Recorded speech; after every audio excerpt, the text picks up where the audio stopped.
Isn't it incredible that out of the nothing that is your past, here you are? As far back as I can remember, into earliest childhood, I've always been absolutely fascinated with the idea of death. Now, most reasonable people just dismiss the thought. They say, you can't imagine that. They shrug their shoulders and say, well, that'll be that. But I suppose I'm one of those ornery people who aren't content with an answer like that. Not that I'm trying to find something else beyond that, but that I'm just absolutely fascinated with what it would be like to go to sleep and never wake up. I mean, lots of people think it will be like going into the dark forever or being buried alive. But obviously, it wouldn't be like that at all. Because we know darkness by contrast, and only by contrast, with light. I have a friend, a girl, who's very intelligent and articulate, and she was born blind. And she hasn't the faintest idea what darkness is. The word means as little to her as the word light. So if you went to sleep, you're not aware of darkness when you're asleep. And so if you went into sleep, into unconsciousness, for always and always and always, it wouldn't be at all like going into the dark. It wouldn't be at all like being buried alive. It would be as if, as a matter of fact, you had never existed at all. Not only you, but everything else as well. You would be in that state as if you had never been. And there, of course, there would be no problems. There would be no one to regret the loss of anything. You couldn't even call it a tragedy because there would be no one to experience it as a tragedy. It would be simple, nothing at all. Forever and for never. Because not only would you have no future, you would also have no past and no present. Now, you would think that that was the point where we'd say, well, let's talk about something else. But I'm not content with that. I demur. Because this makes me think of two other things.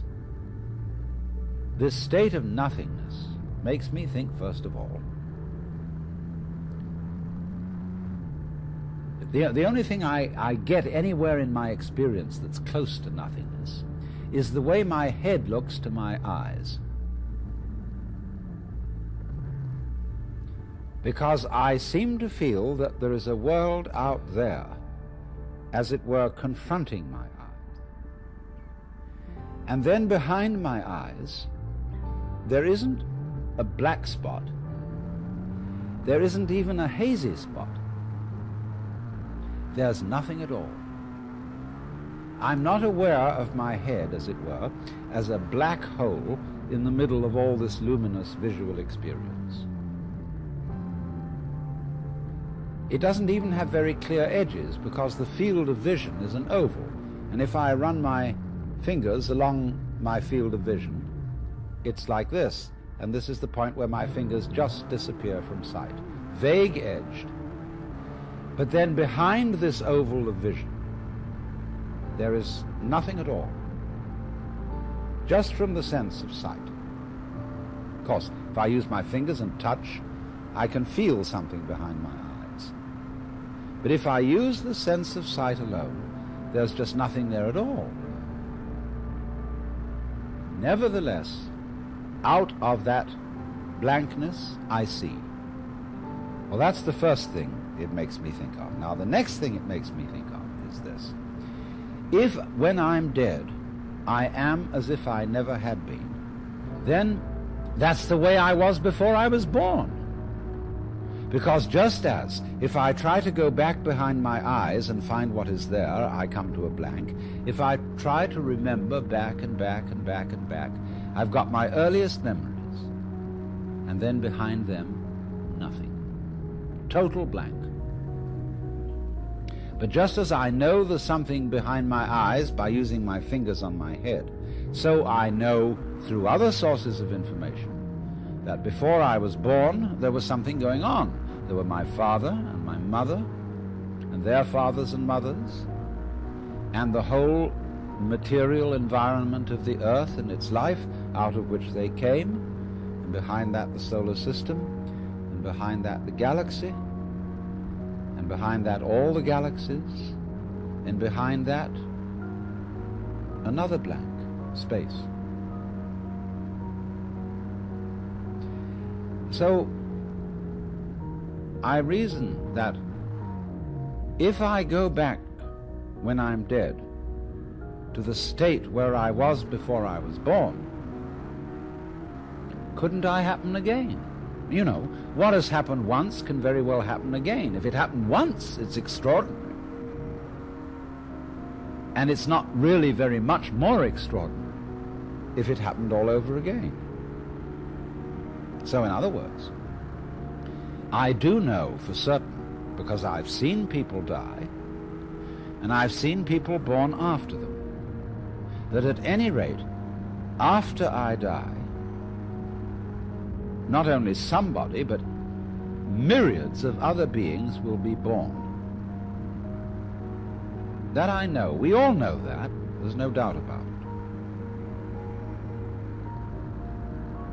But what worries us is that when we're dead, there could be nothing at all forever, as if that was something to worry about. Before you were born, there was this same nothing at all forever, and yet you happened. And if you happened once, you can happen again. Now, what does that mean?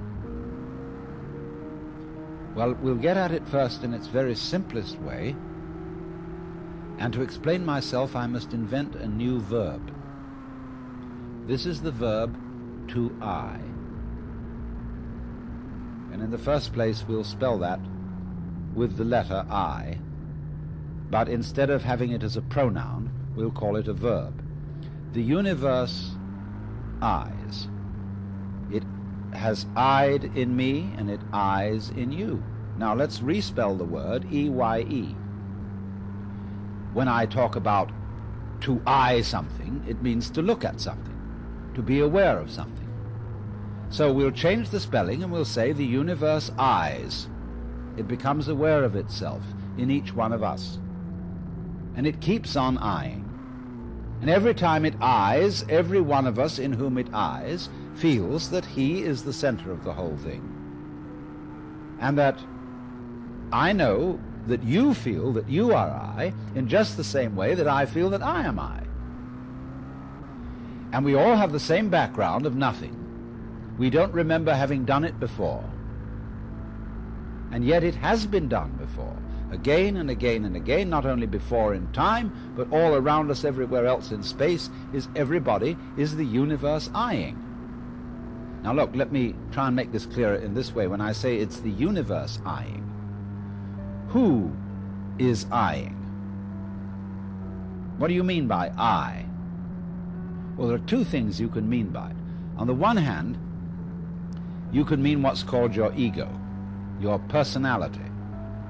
But that's not your real eyeing, because your personality is your idea of yourself. It's your image of yourself. And that's made up of how you feel yourself, how you think about yourself, thrown in with what all your friends and relations have told you about yourself.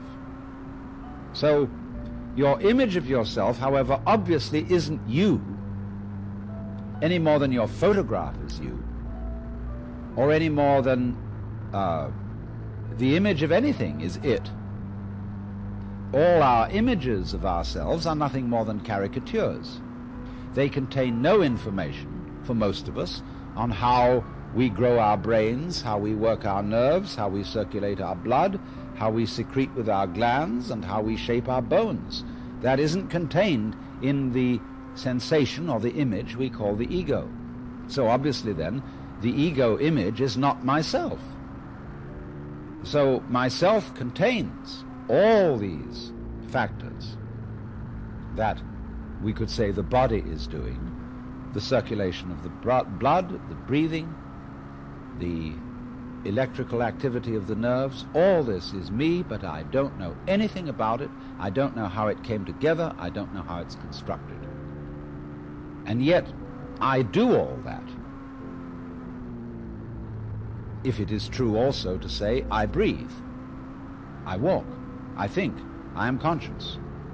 I don't know how I manage to be, but I do it in the same way as I grow my hair. So, I must therefore locate the center of me, my I-ing, at a deeper level than my ego, which is my image or idea of myself. But how deep do we go? We can say the body is the I, but the body comes out of the rest of the universe, comes out of all its energy. So it's the universe that's I-ing. And the universe eyes in the same way that a tree apples or that a star shines. And the center of the appling is the tree, the center of the shining is the star, and so the basic center, or self, of the I-ing, which is called in this case Alan Watts, which is only a name for this particular physical organism, flowering from, shining out of this particular environment, makes the center of all this I-ing the eternal universe. Or eternal. The thing has existed for 10,000 million years and will probably go on for at least that much more. So we won't worry about how long it goes on. But repeatedly it eyes. So that it seems to me absolutely reasonable to assume that when I die and this physical body evaporates and the whole memory system with it, then it will be all over once again. The awareness that I had before, not exactly the same way, but of a baby being born. There will, of course, be myriads of babies born, not only baby human beings, but baby frogs, baby rabbits, baby fruit flies, baby viruses, baby bacteria. And which one of them am I going to be? When there's some gathering of people and we say, well, this is a great day, what a wonderful picnic, or whatever it is we're having, it's a pity somebody didn't bring a camera. It should have been photographed. Now, do you see that in this whole thing, there is both a gain and a loss? One school of people are saying it should be photographed. The other school of people are saying, let go of it. We had so much experience of this in Japan because all our students brought cameras and were constantly photographing things. And I had a camera and I was constantly photographing things, but I felt that so long as I had a camera with me, I was somehow distracted from actuality. I had a little box with which I went around grabbing life. Of course, it's great to come back and look at it in the form of photographs, but there's something about the photograph that is inferior to the actual experience. There is an immense fascination in photography, in painting, in reproducing. And reproducing, you see, is the same thing as sexuality. It is reproduction, only in another way. because it tells you you're there, you're alive. The thing bounces, it echoes. So the duplicity in all this is, one school of religious people say, let it all go, don't be attached. And they also say, live in the moment. Stop trying to remember everything. You may need a kind of factual memory for your name and address and a telephone number, but don't linger over memories and treasure memories and say, well, I'm going to keep my girlfriend's lock of hair and I'll take it out every now and then and look at it and feel wonderful, you see. That's clinging to life, because that memory has got you hooked. It holds you to the past, and it holds you to death. Then there's the other school of thought, you see, quite opposite to this, which says, remember to remember. Hold on to it all. Get involved. Keep your girlfriend's hair. Keep all the photographs. You know how in some houses, the piano, everything is completely covered with photographs and reminiscences. Photographed on this occasion, signed on that occasion. Well, you say, look, that person isn't really living. And they're all in the past. But on the other hand, what is life, you see, except there is a memory, except there is an echo? So what I want to point out, you see, is the duplicity of all this. That you don't take, if you're a wise man, you don't take sides in this issue. You do both sides. And that is the meaning of the unity of samsara and nirvana. On the one hand, you let go of everything and you live in the eternal now, because that's all there is.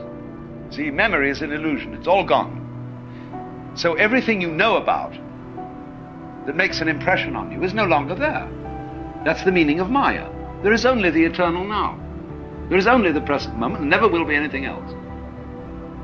Because even what you're remembering is happening in the present. The memory is in the eternal now, isn't it? See? So it's all really absolutely here. But on the other hand, what fun to drag it out and to make it echo and to get involved and to fall in love and to become attached. It's just like riding a bicycle. It's a balance trick.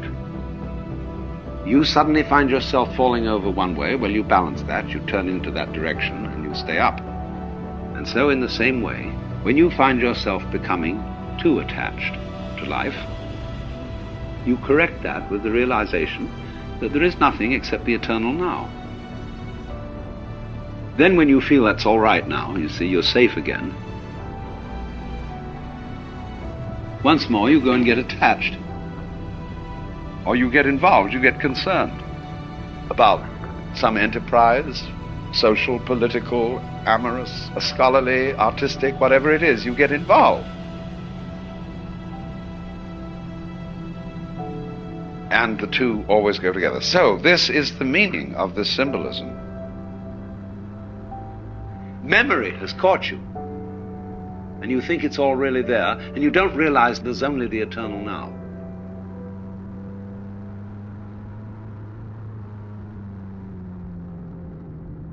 And you need to know that in order not to get quite lost. Because if you go out to any one end of the spectrum, you forget you're there. That's sort of a non-existence. You can't really non-exist. You'll always come back eventually. But if you get one extreme too much, you don't know you're there. The real you. You have to divest yourself of all hang-ups, you see, to discover the real you. And realize that there are no possessions, everything's falling away, all your memories are holding on to illusions. Then when you thoroughly understand that, you can go back in. So you've got a marvelous picture of the world as a sort of systole and diastole. Attachment and detachment, attachment and detachment. And this goes on forever and ever and ever. In not only our kind of time, but in many other kinds of time, and in all sorts of different kinds of spaces. But it's the same fundamental myth, recreated in another form. Now you may say this is pretty monotonous. Must we go round again? So, indeed, you see, you say, oh, enough of this. Let's go to sleep. Let's stop. Time must have a stop, so you stop. Well, when you do that, you forget that it ever happened. You see? This is a marvelous arrangement. Because then it can start all over again without your knowing that it happened before. So you're never bored. And this is a cure for being tired of it. The memory goes, you see. And so when you come back, there's no problem. At least no problem of boredom, of remembering the past. There's going to be all sorts of new problems. But you won't know you've had any problems before. So that won't worry you. Until you begin to accumulate memories again, and you've had these problems, and it's becoming a bore dealing with problems, and then you get rid of yourself. It's called death. It's a beautiful arrangement, keeping everything young and new. And for keeping the universe running without getting tired of itself. And that's the definition of keeping on. See, memory, remember, creates the future as well as the past. You wouldn't know you were going to have anything happen tomorrow unless something had happened yesterday. You figure because the sun rose yesterday and yesterday and yesterday that it will arise again tomorrow. If you didn't remember it, you wouldn't know there was going to be any tomorrow. Because there isn't. Tomorrow is an illusion. So is yesterday. Simply isn't here. Where is it? Bring me tomorrow's newspaper. Now this is perfectly marvelous arrangement, you see. So that you may feel, as you think these things over, that you are almost on the verge of going mad. And what gives you the sense of going mad is that you think you're not in control, and that it's all lost and someone else is going to take over. Or something else is going to take over. Well, of course it has to. Because, like you say, when you've driven long enough in the car, you say to your wife, will you drive for a while, please? You want relief. So something else has to take over. But it's all you.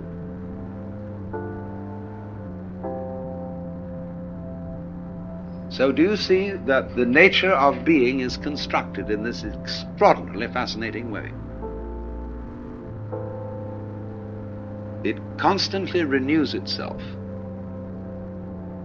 and therefore is worth going on by eternal forgetting and getting rid of itself.